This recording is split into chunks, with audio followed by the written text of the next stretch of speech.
Good morning six class. देखिए कल हमारी क्या चल रहा था, संस्कृत वर्णमाला, है ना।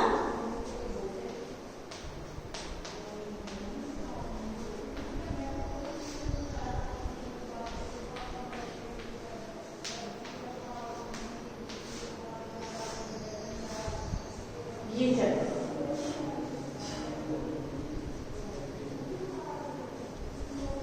तो संस्कृत वर्णमाला में मैंने आपको पढ़ा चुकी थी कल, काफ़ी पढ़ा दिया था।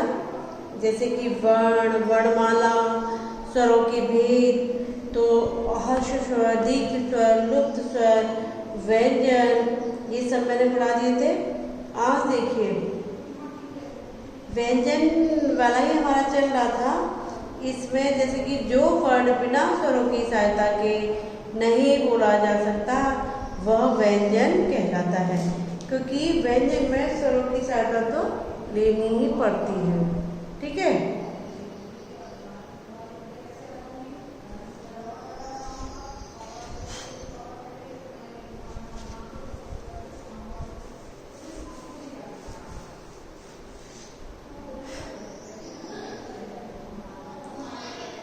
व्यंजन का उच्चारण काल अर्ध मात्रा के समय के बराबर है।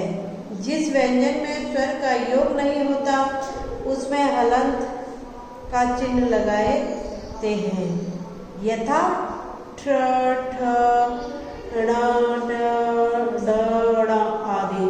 जैसे कि मैं आपको इसमें दिखा देती हूँ हलंत किस तरीके से लगाया बुक में, तो आप लोग समझ जाएंगे। ये आपके ये ट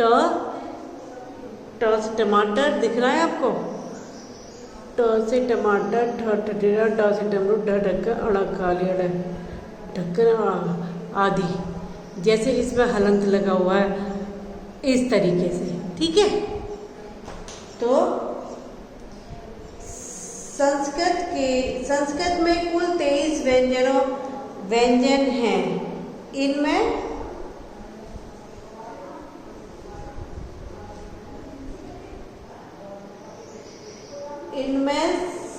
25 स्पर्श व्यंजन होते हैं, 4 अंतस्थ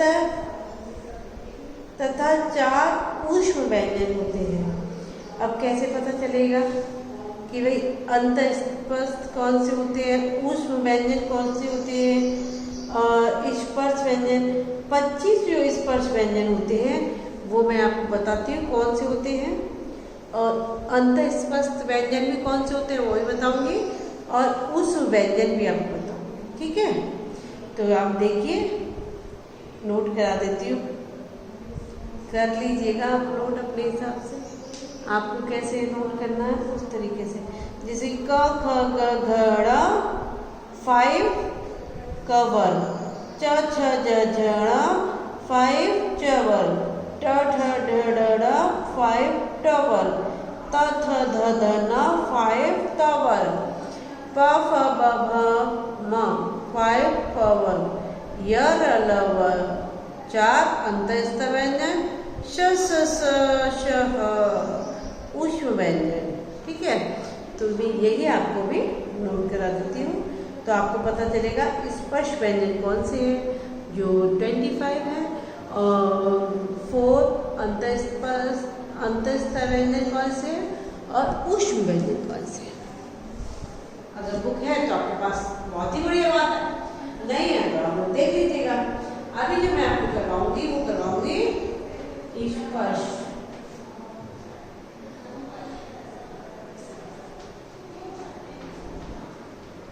स्पर्श व्यंजन। ठीक है। तो नंबर 1 क, ख, ग, घ, अण। ठीक है।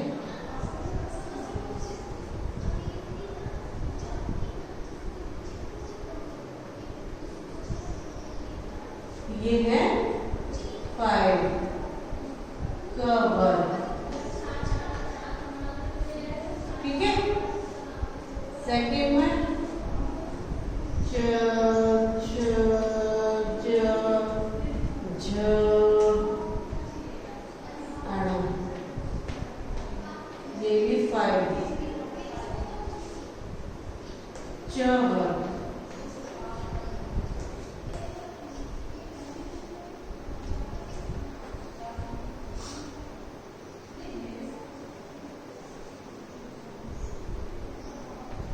ट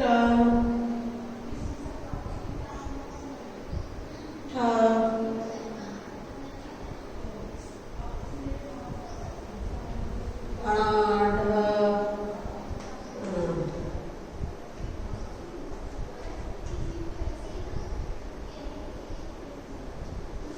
ये 5 ट वर्ग,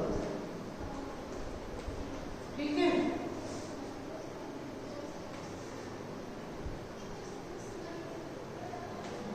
थ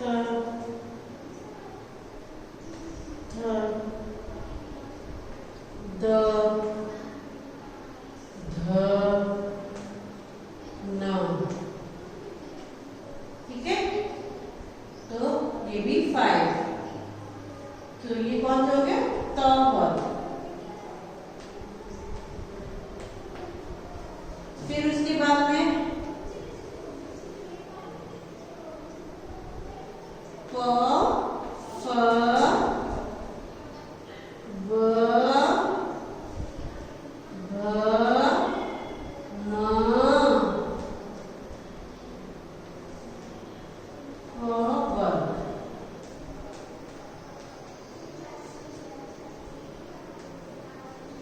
ये जो है हमारे 25 है, यानी कि 5 5 10 5 5 10 20 and 5 25। ठीक, अब जो हम पढ़ेंगे इधर, देखिए इधर कौन से आएंगे हमारे 6, ये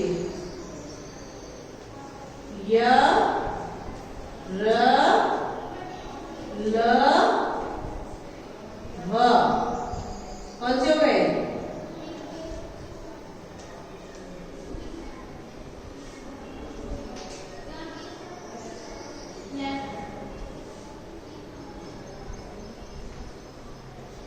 अंत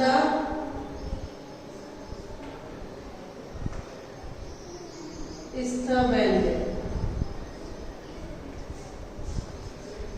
ठीक है।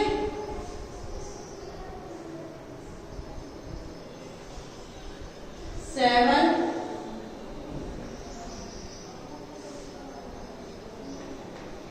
श स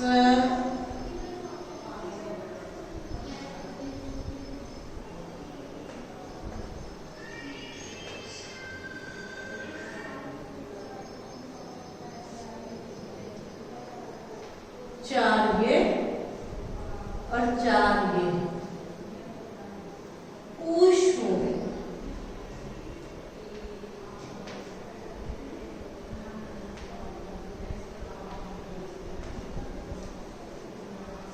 ठीक है।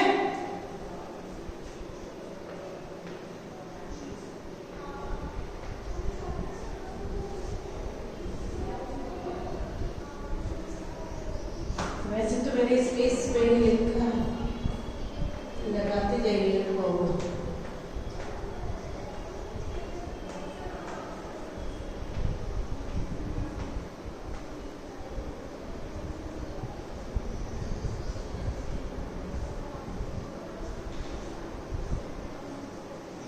ठीक है, ये हो गया हमारा स्पर्श और अंतःस्थ व्यंजन और ऊष्म व्यंजन, ठीक है। फिर इनके अतिरिक्त कुछ संयुक्त व्यंजन भी होते हैं जो दो वर्णों के मेल से बनते हैं। वे निम्नलिखित हैं। स्वरों को अच एवं व्यंजनों को हल भी कहते हैं। क्या कहते हैं? स्वरों को अच एवं व्यंजनों को हल भी कहते हैं। तो इनको किस तरीके से करते हैं? क्र प्लस छ, द्र प्लस य घ, ज ड्र प्लस ण ज्ञानी, श प्लस र श्रेय, त्र प्लस र त्रय। तो ये इस तरीके से बनते हैं। तो इनको भी मैं इधर आपको नीचे देखिए बता देती हूँ। तो ये सब एक मिनट याद रखेंगे। इधर देखिए क्या ये स्वरों को अच,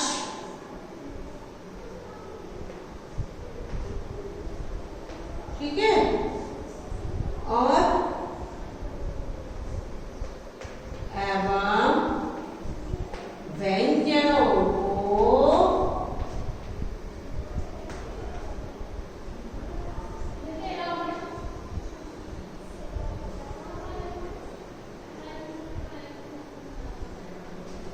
हल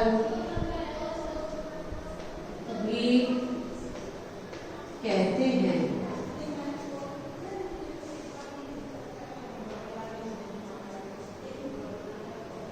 जैसे कि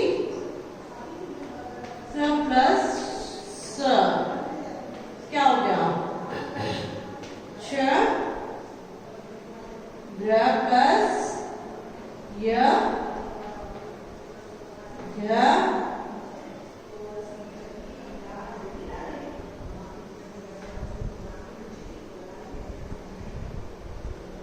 ज्ञानी,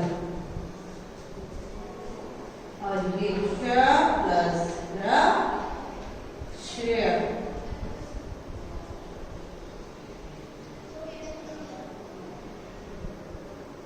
त्र प्लस र, ये देख लीजिए हो गया आपका। यानी इससे मैंने आपको व्यंजन को स्पष्ट करके बताते हैं, वो भी बताया। जो अंतस्थ और उष्म व्यंजन वो भी मैंने आपको बताया। स्वरों को अच एवं व्यंजन को हल भी कहते हैं। किस तरीके से ये भी बनता है। अब जो है अब हम पढ़ेंगे अयोग वाह। क्या पढ़ेंगे, ये देखिए ये होता है अयोग, अयोग वाह।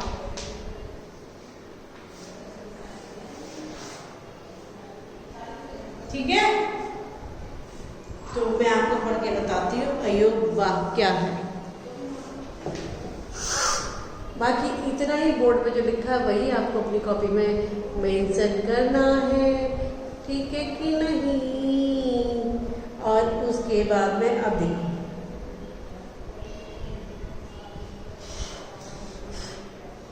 अयोग वाह संस्कृत वर्णमाला में अनुस्वार, अनुनासिक, विसर्ग, जिह्वमूलीय एवं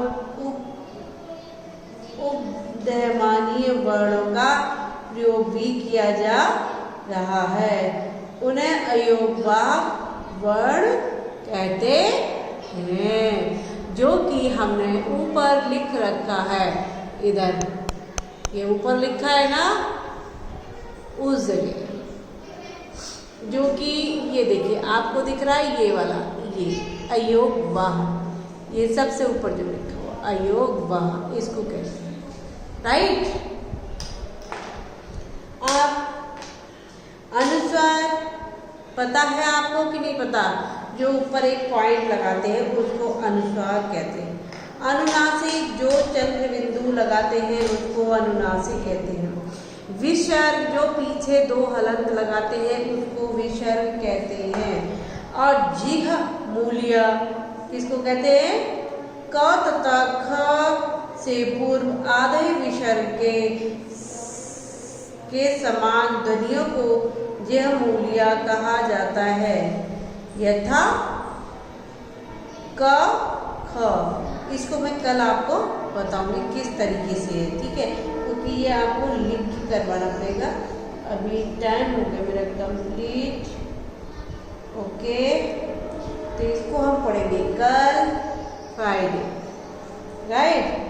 फिर उपधानीय प तथा फ से पूर्व आधे विसर्ग के समान ध्वनियों को के ध्वनि को उपध्वनि कहा जाता है। चलिए ठीक है, ओके बाय, टेक केयर।